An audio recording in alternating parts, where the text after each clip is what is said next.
Very soon, my YouTube channel will be hitting 2.5 million subscribers, and I wanted to make a different kind of video for you guys, something I don't normally make. A fun way to tell you a bit about how I learn guitar, basically. But I actually want to start with something that wasn't the first thing that I learned how to play on guitar, because I recently came across these 3 photos. Well, one of them I knew about, and the other 2, I wasn't aware these photos existed at all.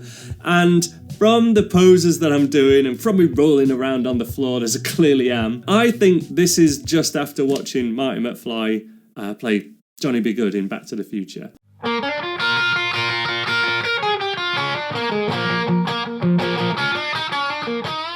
And this has been such a point of inspiration for so many people, but it's really important to note that's where all of this starts.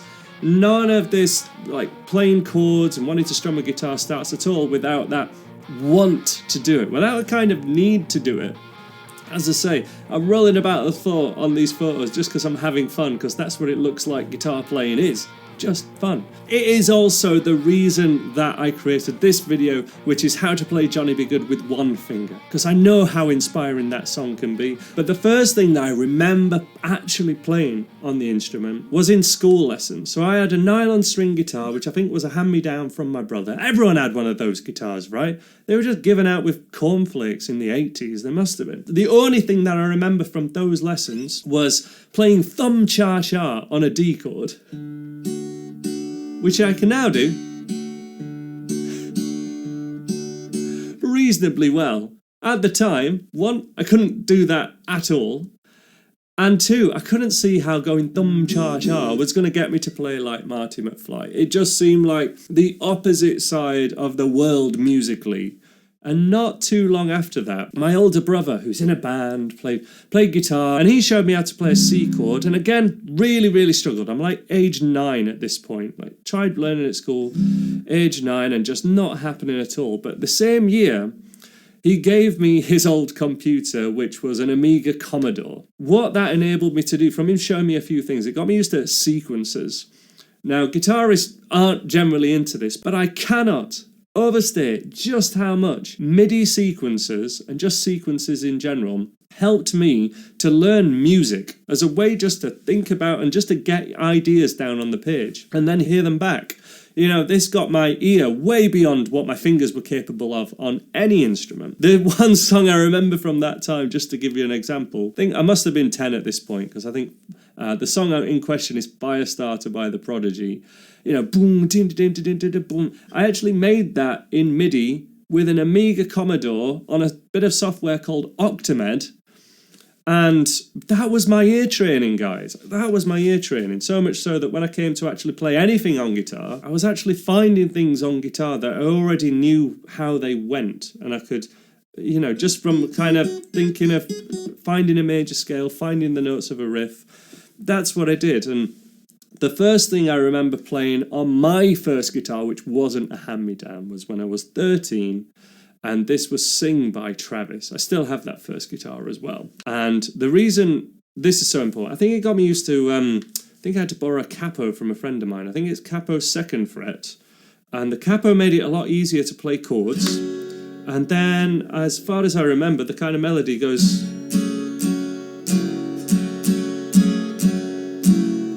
obviously strummed a bit different. Strummed more like that. But at the time I was just going like an E9 and then an E7. That was a huge breakthrough for me, because that was the first thing I ever played on guitar that sounded like the recording. And that's my song number 4. Sing by Travis was huge for me. Song number 5 is the song that made me want to join a band and start a band. And this is Rocks by Primal Scream.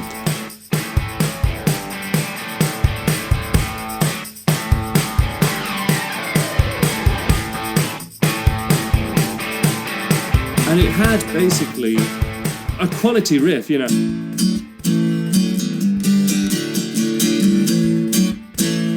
But it had that pick scraping, and we kind of have this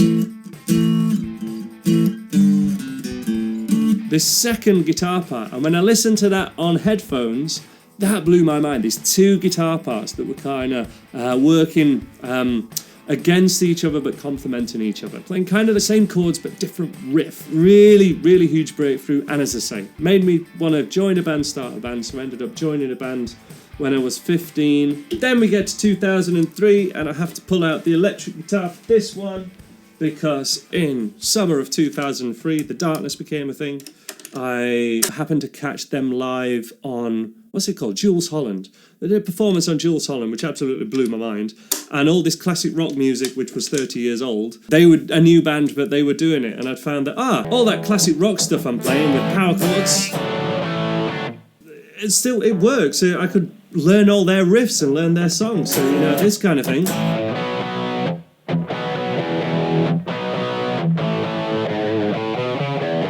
All of that, I was working it out by ear because I could do it, you know, songs like... Justin's solos were much harder, and to tie this to recently, obviously, Justin Hawkins rides again. He's my Justin guitar, Justin Hawkins of The Darkness. We got a YouTube channel, and he started a Patreon over lockdown.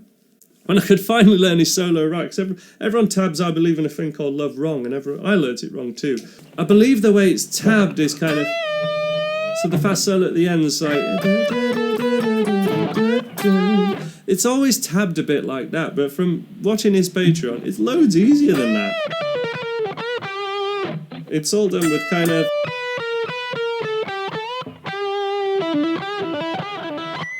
Got me used to squealies as well. Oh yeah.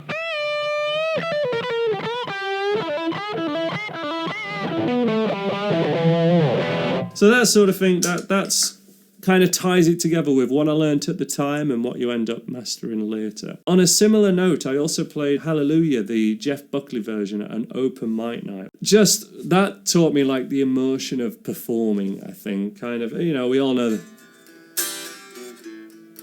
how the kind of riffs goes. I'm not going to put a capo on or anything, but you know. That taught me to not just like sing a song, but sing it like you mean it and add a performance to what you're doing. A similar one which did that, again another one that I recorded in university, I actually did a music tech degree with music production, which taught me a lot about websites and business in the music industry, and definitely made me, you had to be able to play something, you had to be able to play an instrument. My instrument was guitar, piano, but also the production side of things came really useful, and of course it does now with making videos, and you know, you guys have got to, this stuff's got to sound good, otherwise you're not going to watch. Yeah, that got me into recording and then video editing and building websites. Super handy for a couple of years later when I became a guitar teacher, basically. But yeah, tonight.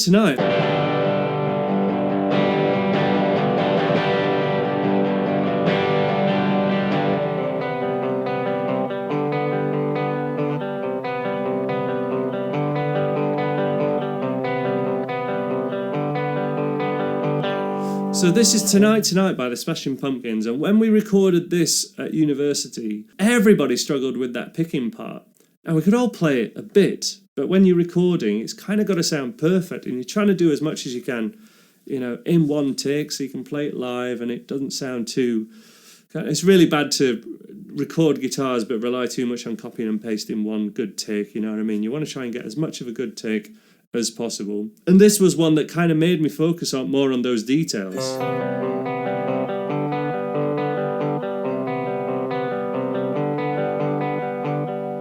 So, to full disclosure, I had a hand injury happen after I was teaching guitar for a bit, and after I just started to play like live a lot, do gigs every Saturday night. I unfortunately have injured my arm, so I'm unable to play guitar at the moment. It's going to take quite a few weeks to heal. And I had a whole bunch of things lined up to teach you guys, so Dave is thankfully helping me out so he can demonstrate loads of things for you. And knocked me out for 2 years, and I was very grateful that the YouTube channel had started by then, and that I was then able to do some beginner tutorials from like the end of 2013 to 2015.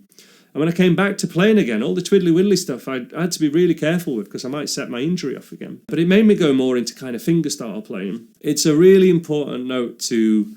when one area of music isn't you don't have the buzz for it, or it's not going well for any reason, to have these other backup things, to not just, if I was just a twiddly widdly lead player, I might have never come back to playing guitar at all with the injury that I had, because sometimes you can't see yourself ever getting back to that. And one thing that I did go to was more like fingerstyle playing, a song that I learnt around that time.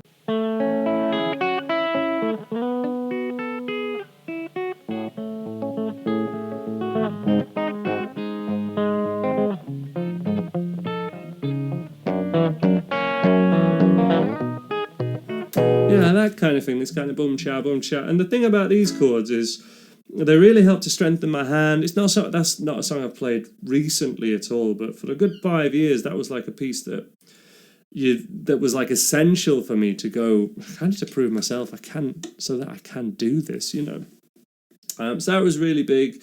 And then getting back to the twiddly widdly stuff, the final song now got on my list because it's just so epic. I don't even know if I can play any of it for you now for the copyright strike, because it's such a devil. But it's Guns N' Roses' Sweet Child of Mine. You've got the easy solos, which you can enjoy, and then you've got the more kind of...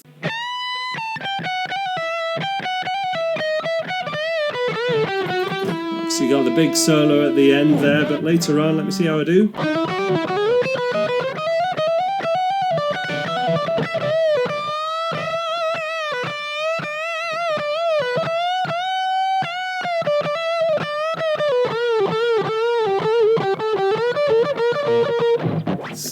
It's really cool, and that was something that I'd written that off for so long, and even I can't play it perfect now, but just being able to get anywhere near it, play something recognisable, and being able to jam along to these songs and then share what I learned with you guys means so much, because I remember what it was like not to do it, and that was not long ago at all. And I'll leave you with that, really. Let me know what you think, some of your songs, your favourites that you've learnt over the years, that have taught you something, you learnt something from. Let me know what those were in the comments below for you guys. And I will see you further down the road on the ice.